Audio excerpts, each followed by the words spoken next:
the ground, hands. Being a clown is serious business. Clowns, of course, are bigger than life. Less than 2 weeks away from Thanksgiving, hundreds of Macy's sales associates, their families and friends are trained to become clowns for the parade. They enroll in a weekend retreat at the world-famous Macy's Clown Camp at Macy's in Manhattan. Clown counselors teach them everything they need to know on how to become a clown. All right, and see if you can find a little chuckle.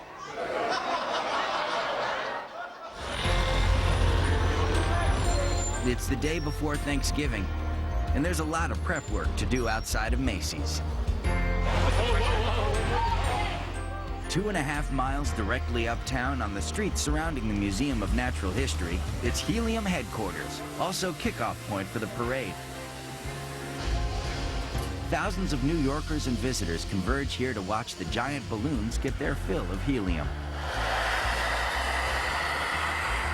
The event is known as the inflation. Some consider it the best part of the parade. Right shoe sole. A massive amount of work goes into inflating these enormous characters. Make it nice and tight there so it doesn't... 18 hours before the parade begins, both Macy's employees and professionals, known as balloonatechs, join together to bring these huge and airy sculptures to life. The balloons are laid out and tethered with nets, then anchored with hundreds of 25-pound sandbags. Over 40 tons of sand will be used to hold the balloons in place overnight. Workers then begin filling them with a mixture of air and helium, lending a surreal nature to the scene as the net-covered blockhead of Charlie Brown starts to rise. On average, it takes about 2 hours to put up a balloon. We should be done, we hope, by 8 p.m. or so they're up for everybody to see when they come by. Charlie Brown requires 13,330 cubic feet of helium. That's 13,330 large-size helium balloons worth.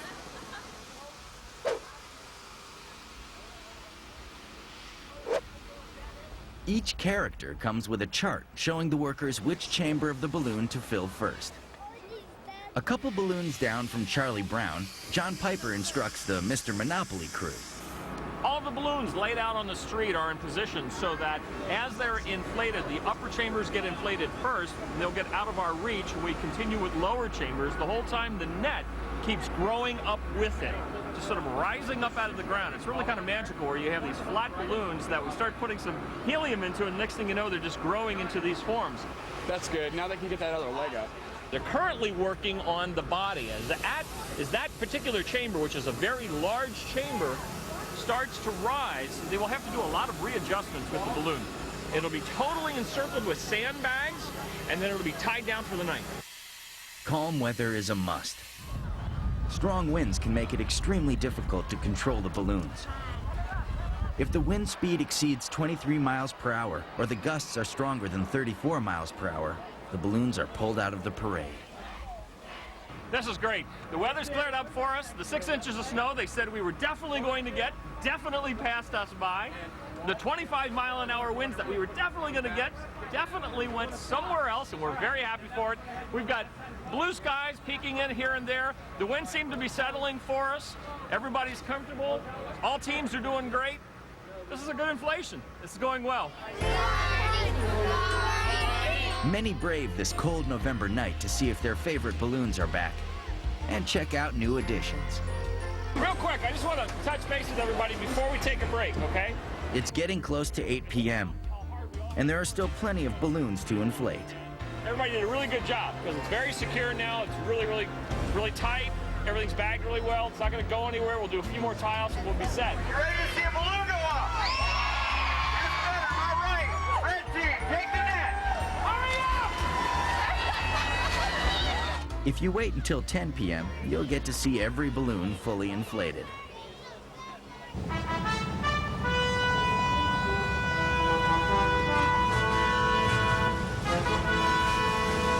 Just after midnight, the floats are transported via truck from the parade studio in New Jersey to the starting line at Central Park West in Manhattan. It requires something like a presidential convoy. They smartly arrive in parade order. Well, we got all the balloons crowd's up. Now it's time to get all the floats assembled. Bad, walk it off. Everybody on the inside. Back into the Suburban. Watch your hand. It takes the rest of the night to completely assemble all the floats. Downtown in front of Macy's, marching bands and cheerleaders from Alabama to Washington State rehearse for today's performance. Hold guys, one more time everybody, let's go back, right away. Over. No, hold. And over. And over again. Very nice, guys, excellent job, man. The chaperones had to get up at 2:15. The band had to get up at 2:45. I'm wearing probably 5 layers of clothes. Remember those Macy's employees and volunteers? Well, here they are again. At 5 a.m., the clowns arrive at a nearby hotel. They get dressed and made up. It is now 6:15 a.m. Let's work quickly, work cleanly, color effectively. We're skating clowns. We're the first group out, so we make sure everybody knows that the parade is coming and that, to get excited. We have some balloons we're going to pass out to the kids. They're then bussed uptown, near the starting line, where John Piper is tying up loose ends. We are 2 hours, 25 minutes to 0 hour on the best moment of the year, when the countdown happens and the ribbon is cut and the Macy's Thanksgiving Day Parade takes off once again. Workers are running off a mix of adrenaline and enthusiasm. Many have not slept for the last 24 hours. 1, 2. Balloon handlers are doing jumping jacks to warm up. Right behind the van. Stay on the corner, please. Clowns are directed toward their clown camp. Performers practice their steps. Ready, and. The bands arrive and take their places. The balloons are given their last blast of helium for the ride downtown. The nets are removed from all the balloons. And finally, it's 9 a.m. And the whistle is blown for the parade to begin. As tradition goes, Tom the Turkey leads the way. Charlie Brown, all handlers. Piper directs the lead balloon, Charlie Brown, into the parade. Ready? 1, 2, 3, move! Vehicle move! Going forward, don't spread, just keep coming straight forward and looking at me. Looking at me. Join the parade. Go! At me! Right at me! Everybody, at me! This way! Starting at 77th Street and Central Park West, the parade marches downward, winding its way around Columbus Circle and continuing down Broadway through Times Square. The 2.5-mile route ends at 34th Street and 7th Avenue, Herald Square, home of Macy's.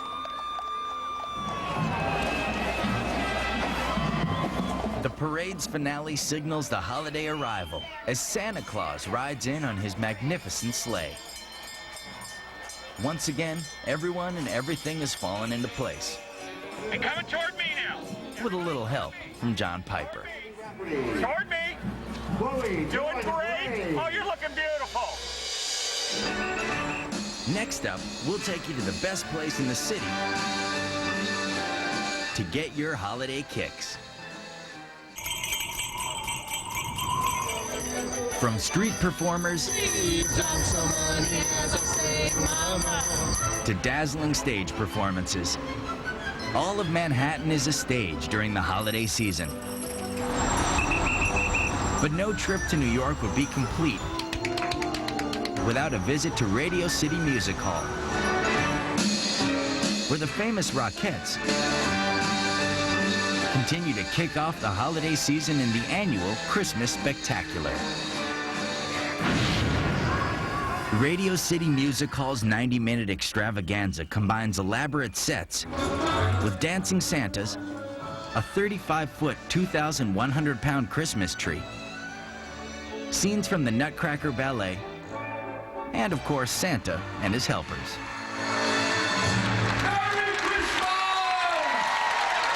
This is no ordinary performance. There's about 1,500 costumes, I believe, now. The crew of a little over 60, that's the stage crew. There's a wardrobe crew of 28. There's 35 members of the band, 5 stage managers, 8 animal handlers, 3 camels, 6 sheep, 2 donkeys, and a horse. The animals are stabled just off stage and exercised every day around Rockefeller Center, often surprising early morning commuters. Hi, how are you? How you doing? But it's the Rockettes who steal the show with their smiles and eye-high kicks. In old favorites like Parade of the Wooden Soldiers. Known for their absolute precision, intricate routines, and of course, their signature kick line, the Rockettes have captured the hearts of all ages for over 75 years. The group first came to life in 1925 as the Missouri Rockets. Christmas 1933, they were invited to perform at Radio City Music Hall. They were an instant hit, and a Radio City tradition was born.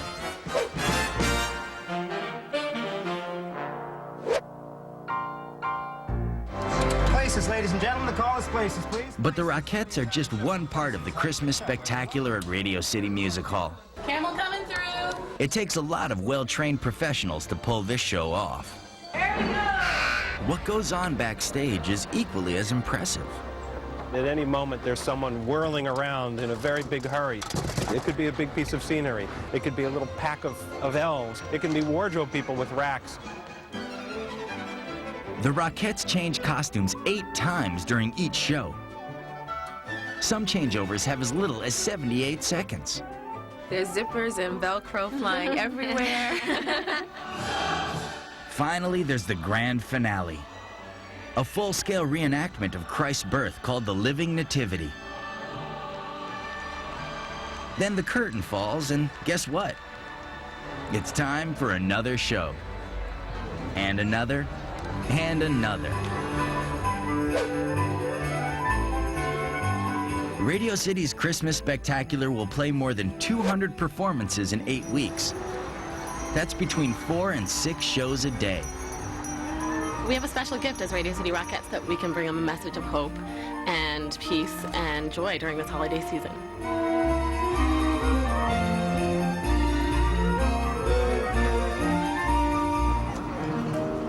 Right around the corner from Radio City Music Hall is perhaps the best-known public symbol of Christmas in New York City, the Rockefeller Center Christmas tree. Located right off 5th Avenue between 49th and 50th Streets, Rockefeller Center's tree is the centerpiece of Christmas in New York. The tree doesn't just pop up in the middle of the night out of nowhere.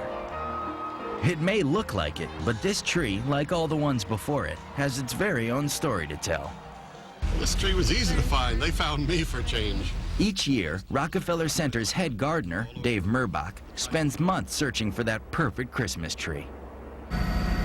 Most years I travel in a helicopter looking all over the tri-state area for a tree. This year I opened up an envelope in March or so, and there was this wonderful tree popped out of the envelope. I think it surprised me more than anything else, after 20 years of doing it, to find a tree being given to me without having to search it, because it's like a needle in a haystack. This Norway spruce comes from Bloomsbury, New Jersey, about an hour and a half west of Manhattan. Measuring out to 76 feet tall, 43 feet wide, and weighing 7 tons.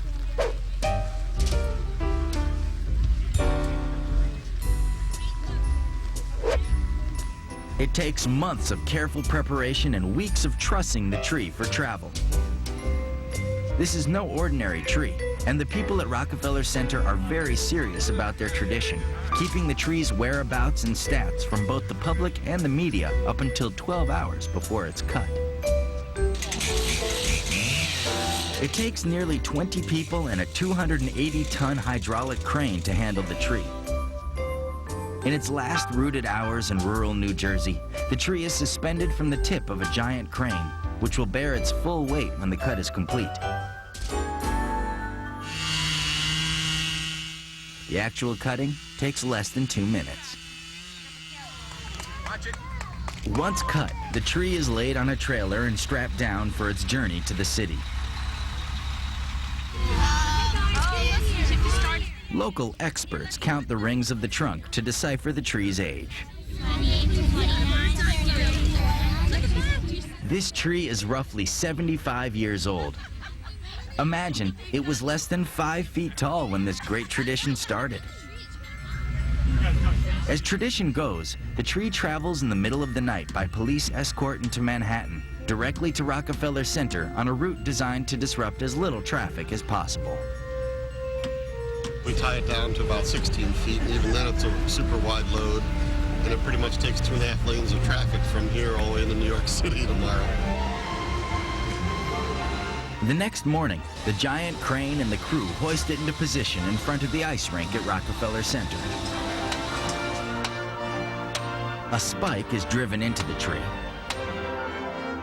And 4 hours later, the spruce is finally up, with the help of a giant crane.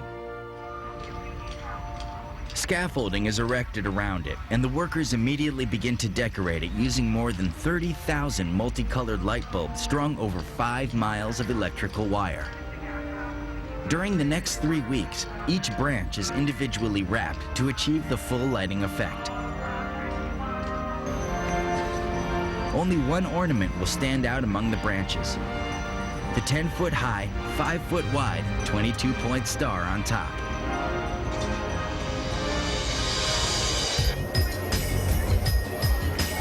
This tree lighting marks the 70th annual ceremony for Rockefeller Center.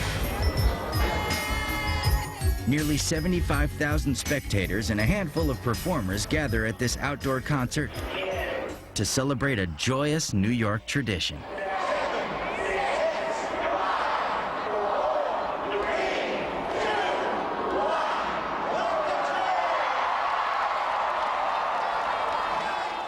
This tree gives pleasure to millions of people who walk up to Rockefeller Center and get a smile on their face when they see it. So no tree has this kind of life. It's an actor. An actor it is. The Rockefeller Center tree performs every day through the first week of January. And if crowds aren't your thing, come and check it out on Christmas Day, when the tree is lit 24 hours. Up next, festivities for everyone. Dogs, horses, and even cranes. Some New Yorkers mark the holidays by lighting a giant menorah. Others celebrate Kwanzaa. Many more shop. But all New Yorkers, it seems, find some way to get in tune with the season. Even the ones with paws. The city's pet lovers and their 4-footed friends are invited to the Central Presbyterian Church's yearly animal blessing. We ask your blessing on Ricky. While visitors like Cousin the Turtle may be a far cry from the animals populating stables in Bethlehem, this Park Avenue scene is certainly a barking good time. And, in kindness to the church's carpeting, the New York City Police wait outside to receive blessings for their horses. But it's the dramatic Yuletide tradition several blocks uptown that draw large crowds during the Christmas season. Since the 19th century, the landmark Cathedral of St. John the Divine has offered European architecture just a stone's throw from Central Park. The Gothic masterpiece is one of New York's oldest